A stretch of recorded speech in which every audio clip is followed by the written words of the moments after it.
सो विकास versus विनाश, ये मुद्दा फिर से चर्चा में आ गया। कैसे? नेपाल में जो भयंकर बाढ़ आई है, ठीक है, और अचानक, जिसका पहले से कोई अनुमान भी नहीं था। नेपाल में आई बाढ़ जो ग्लेशियर के फटने से हुई है पूरी तरीके से, ठीक है।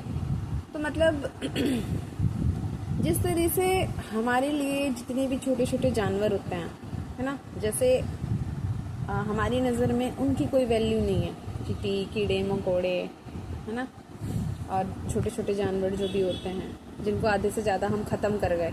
किस वजह से? चाहे हमारे उनको खाने का रीज़न हो या फिर विकास, क्योंकि विकास करने के लिए ऑब्वियसली हम जंगल ख़त्म करते हैं, और जंगल ख़त्म करने का मतलब ये है कि हम जानवरों से उनका आवास, उनका जो प्राकृतिक आवास है वो छीन रहे हैं, ठीक है।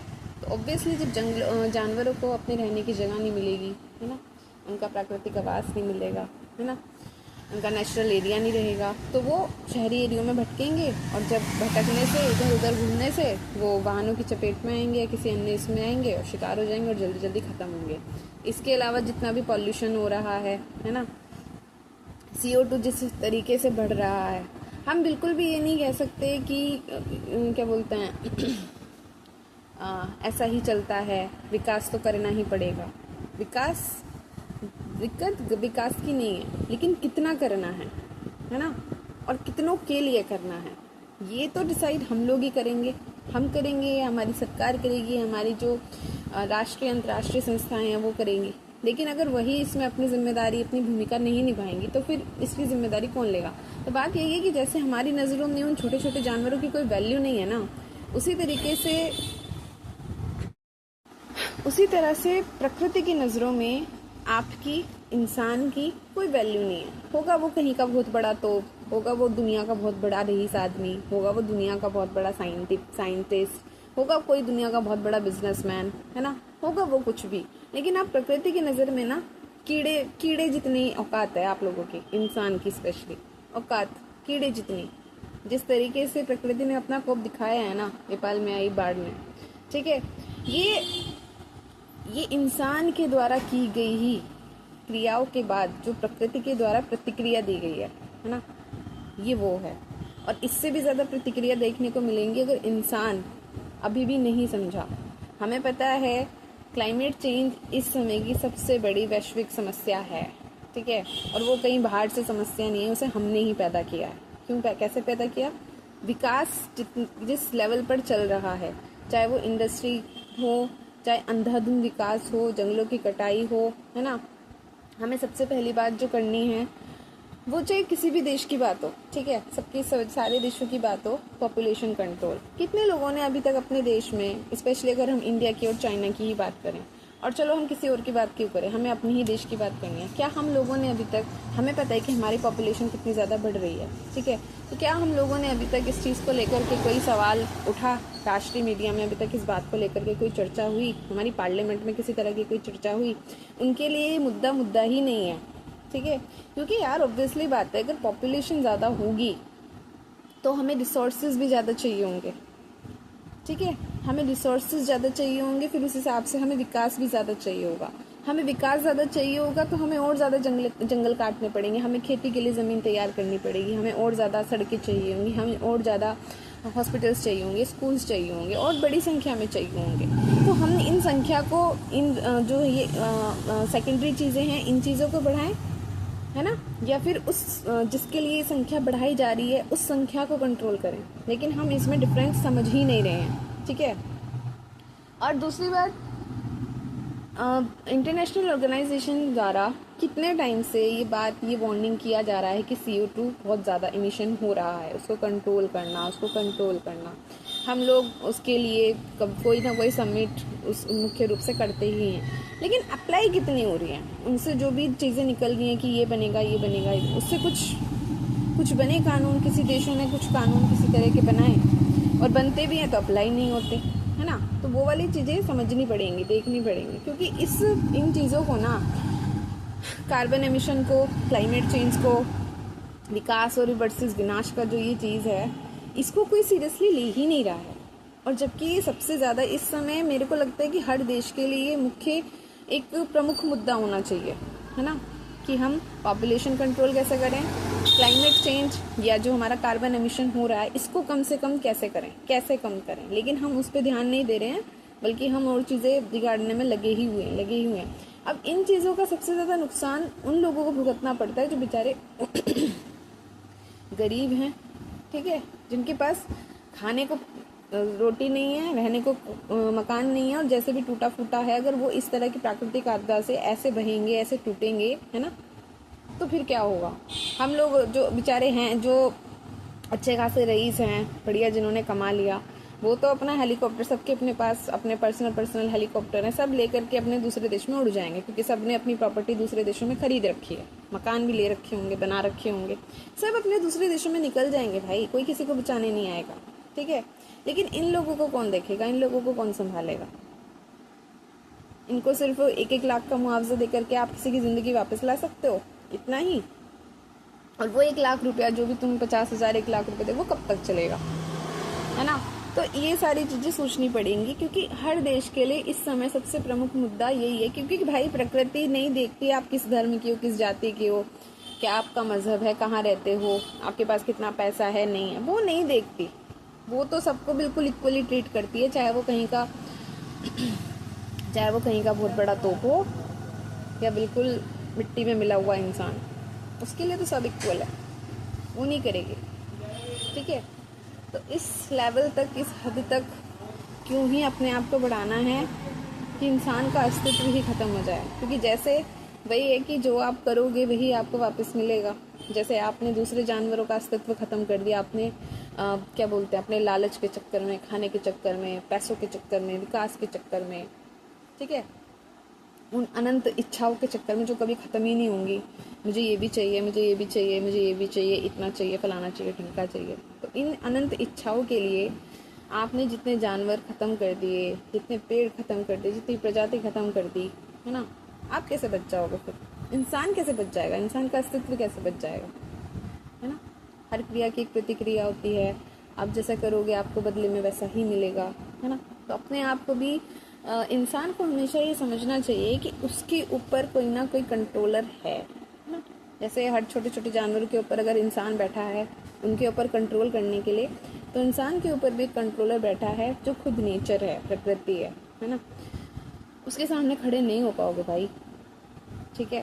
भले ही आपके पास बहुत पैसा हो, भले ही आप दुनिया के बहुत बड़े विद्वान हो, भले ही आप दुनिया के बहुत बड़े बिजनेसमैन हो, भले ही आप दुनिया के बहुत बड़े रईस हो, भले ही आपको दुनिया भर का ज्ञान हो, कुछ भी हो, लेकिन प्रकृति की नज़रों में आप उसके ही अंश हो। दिक्कत पैदा करोगे तो मिट्टी में मिल जाओगे, वो वाली बात इंसान को समझनी पड़ेगी। पर हाँ, कुछ हो गए हैं इंसान दुनिया में जो अपने आप को भगवान समझने की गलती करने लगे हैं, है ना। वो सोचते हैं कि दुनिया का वो बिजनेसमैन भी हैं, है ना, बहुत सारे लोग हैं ऐसे, है ना, बिजनेस पर्सन, साइंटिस्ट, है ना। वो सोचते हैं कि सारी चीज़ें उनकी जेब में हैं बहुत, जो इस दुनिया की क्या दूसरी दुनिया में भी अपनी धाक जमाने का दम रखते हैं, है ना। ऐसे ऐसे लोग भगवान समझने की गलती कर रहे हैं खुद को, है ना। लेकिन थोड़ा औकात में रहे, इंसान तो ज़्यादा बेहतर है ना। इंसान चाहे कितनी भी ऊंचाई पर चला जाए, पर उसे ये समझने की गलती कभी नहीं करनी चाहिए कंट्रोलर है आपके ऊपर, है ना, जिससे आप पैदा हुए हो या जिसमें आप पले हो, जिसमें आप संस्कारित या सारी चीज़ें हुई हैं, है ना। तो वो चीज़, वो इंसान को कभी समझने की गलती नहीं करनी चाहिए, क्योंकि जो आपको ऊपर उठा सकता है जो आपको पैदा कर सकता है, जो आपको ऊपर उठा सकता है, जो आपको सांस दे सकता है, वो आपको मिट्टी में मिलाने का दम भी रखता है ना। तो वो वाली चीज़ है, नेचर बस वही शक्ति है, वही चीज़ है, और वही इंसान के ऊपर बैठा हुआ वो कंट्रोलर है, जिसे कम से कम हम इंसान तो नहीं रोक पाएंगे, है ना।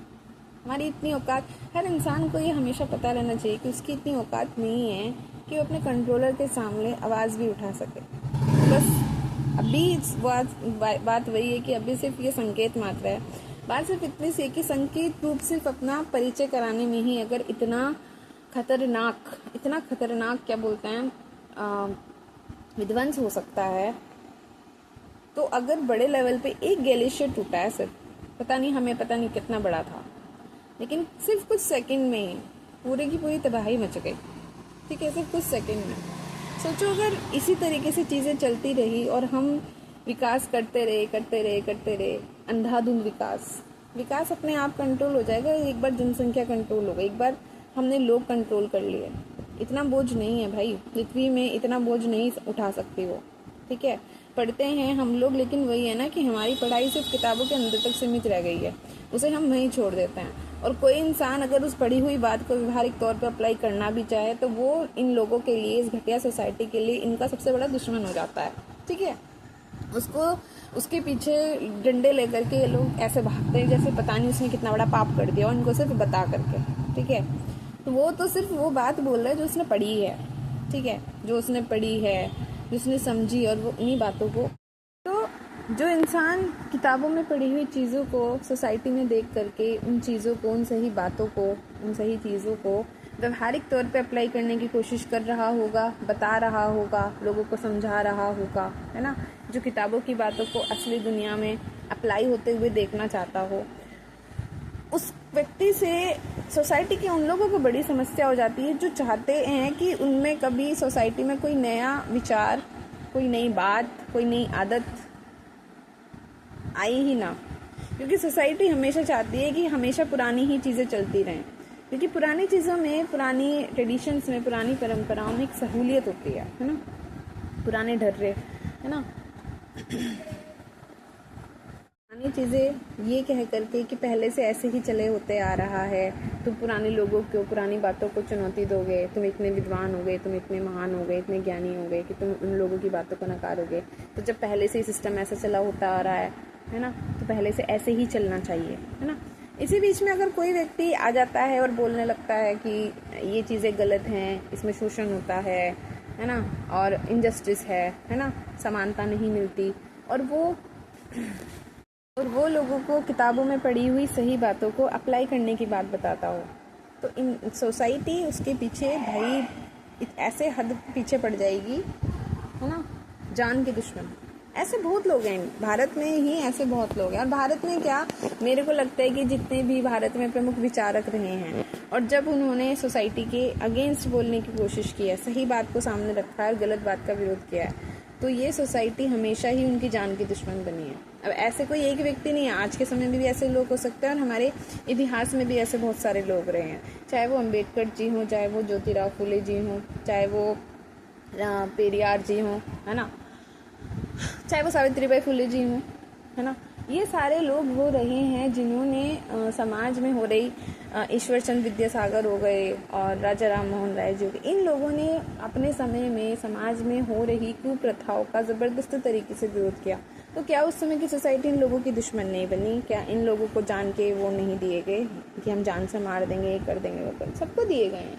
क्योंकि नई बात बोलने वाला व्यक्ति और सही बात बोलने वाला व्यक्ति गलत लोगों की आंखों में चुभेगा ही चुभेगा, है ना, वो उनकी आंखों का कांटा बना रहेगा बहुत बुरी तरीके से। और बाद में यही घटिया लोग वो होते हैं जो बाद में इन लोगों को अपनी पॉलिटिक्स, अपनी राजनीति और अपने धार्मिक व्यापार के लिए इनको यूज़ करते हैं, यही वो घटिया लोग होते हैं।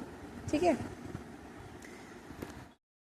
अभी हमारे पास सिर्फ यही है कि बहुत ज़रूरी है कि यार सबसे पहली ज़रूरत सरकार, देश, राष्ट्रीय मीडिया इस बात को इतनी ज़्यादा लाइमलाइट में नहीं लेके आ रही, वो उनकी समस्या। लेकिन ज़रूरी चीज़ ये है कि सही बातों को हम जानें, हम समझें, हम सीखें।